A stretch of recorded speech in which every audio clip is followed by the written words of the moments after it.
Assalamualaikum warahmatullahi wabarakatuh. Saya Widya Pratiwi Aprilia, calon guru penggerak angkatan 10 dari SMP Negeri 2 Melawe, Kabupaten Konawe Utara. Hari ini saya bersama dengan Ibu Emi, Kepala Sekolah SDN 3 Melawe. Bu, bagaimana kabarnya hari ini? Alhamdulillah sehat. Alhamdulillah. Saya akan melakukan wawancara dengan Ibu terkait tugas saya sebagai guru penggerak, yaitu pengambilan keputusan berbasis nilai-nilai kebajikan sebagai seorang pemimpin. Selama ini, bagaimana Ibu mengetahui apakah kasus ini merupakan kasus dilema etika atau rujukan moral? Iya, kedua-duanya itu kasus dilema etika dengan rujukan moral berpaduan sama. Jadi salah satunya tidak ada yang dibedakan atau dipisahkan. Mau seperti misalkan kalau ada salah satu siswa yang tidak naik, misalkan ada guru yang mengajukan bahwa siswa ini tidak bisa dinaikkan, di situ kita akan menilai juga mau dikasih naik tidak enak dengan guru. Misalkan kalau ada yang kalau salah atau tidak bisa dinaikkan, mau dikasih tinggal juga tidak enak juga, karena siswa itu kalau kita tidak naikkan akan merugikan lah begitu. Jadi itu dilema etika ya? Dilema etika. Baik Ibu, selanjutnya bagaimana Ibu menjalankan proses pengambilan keputusan terutama dalam kayak kasus-kasus dua kepentingan yang sama atau dilema etika? Bagaimana Ibu menjalankan proses pengambilan keputusan? Untuk proses pengambilan keputusan itu biasa kita rembukan dulu atau adakan rapat khusus untuk semua teman-teman guru. Terus dipertanyakan dulu apa permasalahannya dari siswa, atau kita buatkan jadwal terkhusus atau dipanggil terkhusus bagi guru dari kelas itu. Ya, baik. Jadi selama ini Ibu menjalankan keputusan itu, Ibu berkolaborasi atau bekerjasama dengan guru-guru, kemudian termasuk kayak Ibu membuat sebuah jadwal. Langkah-langkah kalau selama ini Ibu melakukan pengambilan keputusan, langkah-langkah atau prosedurnya sudah seperti itu? Iya. Baik Ibu, adakah atau langkah atau yang Ibu anggap efektif sekali dalam proses pengambilan keputusan? Dalam mengambil keputusan itu biasanya saya buat jadwal atau diundang kalau misalkan ada salah satu siswa yang membuat kesalahan. Kalau memang tidak bisa langsung disampaikan kepada gurunya, saya panggil orang tuanya atau saya langsung ke rumahnya saja orang tua siswa untuk tersendiri. Itu cara efektif ya Bu? Iya. Oke, baik. Adakah hal-hal yang merupakan tantangan yang Ibu hadapi dalam proses pengambilan keputusan? Biasa ada yang kita hadapi itu kalau ada permasalahan, saya rapatkan dulu kepada teman-teman guru, kita bicarakan bagaimana permasalahannya ini selesai, atau saya mengajukan sama masyarakat yang tertentu yang bisa komite atau masyarakat yang lebih tertua di sini, saya panggil, baru saya selesaikan permasalahan ini. Itu yang merupakan tantangan Ibu ya. Oke, baik Bu. Adakah jadwal atau tata cara yang biasa Ibu lakukan untuk proses pengambilan keputusan? Iya, ada jadwal. Misalkan sebelum kita ambil keputusan itu, kita buat jadwal, saya berikan kepada teman-teman guru hari apa yang bisa yang kita laksanakan, atau saya panggil saja langsung dengan guru yang bermasalah, yang ada misalkan ada siswa yang bermasalah, saya panggil saja langsung kepada gurunya, atau saya langsung saja menyelesaikan. Baik Ibu, adakah seseorang atau faktor-faktor yang membantu selama ini kalau Ibu mengambil sebuah keputusan? Iya, ada.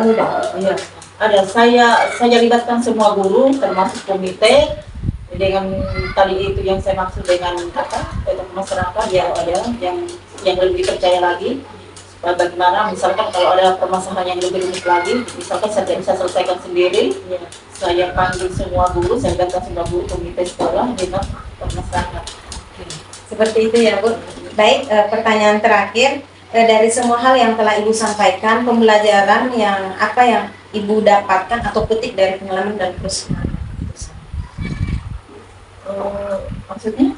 hal yang menarik atau hal yang kayak oh seharusnya ternyata kalau pengambilan keputusan itu seperti ini, ada yang menurut Ibu menarik atau hal yang baru lah. Yang bikin menarik di sini ternyata selama ini setiap ada permasalahan sudah itu tujuannya kita libatkan semua guru, libatkan putra komite, libatkan juga masyarakat yang terpercaya, terus dengan pokoknya yang organisasi di sekolah begitu harus kita libatkan. Tanpa mereka kita juga tidak bisa berbuat apa-apa. Ya, kalau kita bekerja sendiri kepala sekolah biasa itu kan tidak tertuju juga di situ, tidak diselesaikan dengan sendiri, harus dilibatkan dengan semua guru. Masya Allah, luar biasa sekali UKS. Itu saja, saya akhiri. Terima kasih banyak Bu atas waktunya untuk wawancara hari ini. Saya akhiri. Wabillahi taufiq wal hidayah. Wassalamualaikum warahmatullahi wabarakatuh. Waalaikumsalam warahmatullahi wabarakatuh.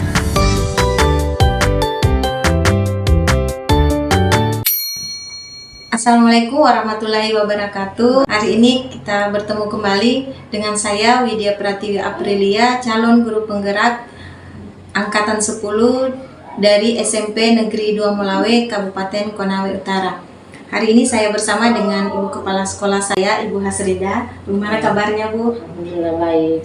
Ya, ini merupakan tugas demonstrasi kontekstual pada modul 3.1 tentang pengambilan keputusan berbasis nilai-nilai kebajikan sebagai seorang pemimpin. Baik Bu, ada beberapa pertanyaan yang akan saya ajukan. Yang pertama, selama ini bagaimana Ibu dapat mengidentifikasi kasus-kasus yang merupakan dilema etika atau bujukan moral?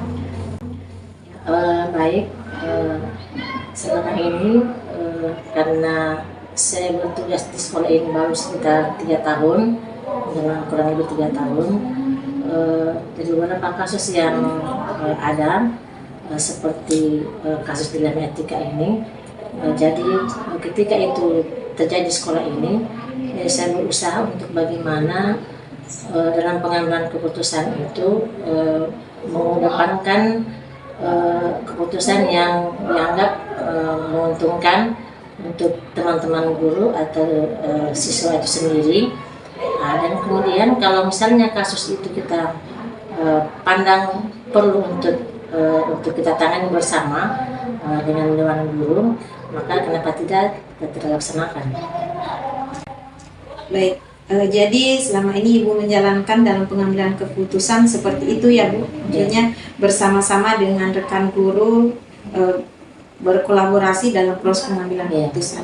Baik, langkah-langkah atau prosedur seperti apa yang biasa Ibu lakukan selama ini dalam proses pengambilan keputusan? Ya, di langkah-langkah yang sering saya laksanakan dalam pengambilan keputusan, sebelum saya mengambil satu keputusan, saya memanggil beberapa teman guru, dan bahkan juga ketika masalah itu kita anggap bisa dibantu dengan ketua komite, bisa juga kita panggil untuk bagaimana kita sama-sama menyelesaikan masalah itu. Dan kemudian jika masalah itu harusnya kita akan kita sepakati bersama, dan kemudian masalah-masalah itu dapat kita selesaikan bersama dan tidak ada yang anggap dirugikan. Oke, baik. Nah, hal-hal apa saja yang selama ini Ibu anggap efektif dalam pengambilan keputusan pada kasus-kasus seperti dilema etika? Yang paling efektif ketika Ibu mengambil keputusan itu seperti apa? Jadi ketika keputusan itu kita selesaikan, yang paling efektif itu misalnya kayak ketika ada siswa misalnya yang bermasalah, ya, masalah yang kita selesaikan.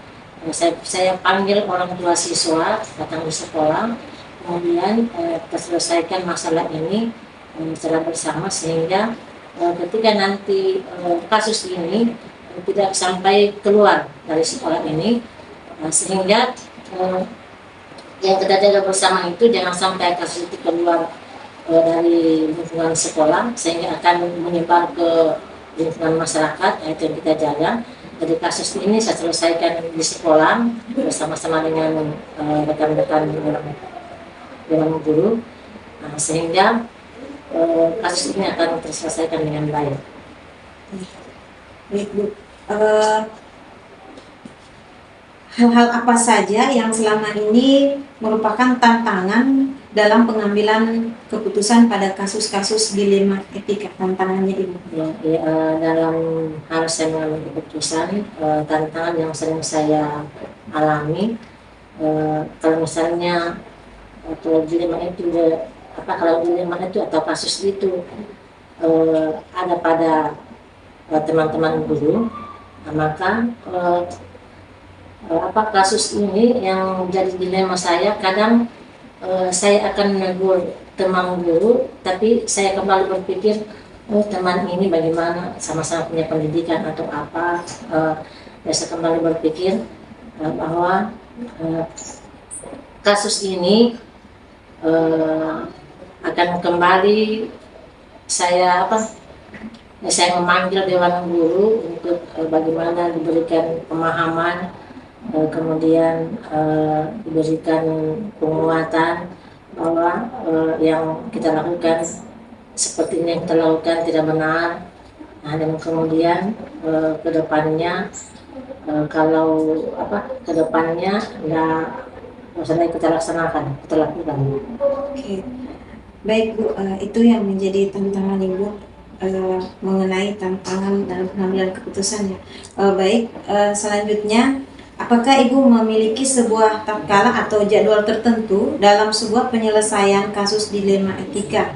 Dan apakah Ibu langsung menyelesaikan di tempat atau memiliki sebuah jadwal untuk menyelesaikannya dalam bentuk prosedur atau apa yang Ibu dalam hal penyelesaian masalah, saya tidak menjadwalkan untuk memanggil ketika ada yang mengalami ketika ada yang punya kasus, saya punya jadwal.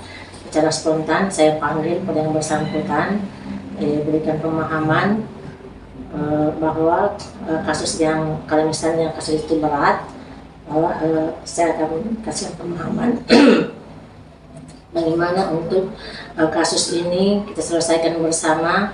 Jangan lagi terulang dan jangan berimbas kepada teman-teman yang lain. Iya, baik Bu. Adakah seseorang atau faktor-faktor apa yang selama ini mempermudah atau membantu Ibu dalam pengambilan keputusan dalam kasus dilema etika? Ya, kalau misalnya ada yang membantu, ya saya menyatakan iya. Karena dalam pengambilan keputusan itu tidak bisa kita mau memutuskan sendiri tanpa ada bantuan dari rekan-rekan guru yang lain, utamanya Wakasek kurikulum, kemudian Wakasek itu sendiri. Jadi dalam pengambilan keputusan kita selesaikan bersama.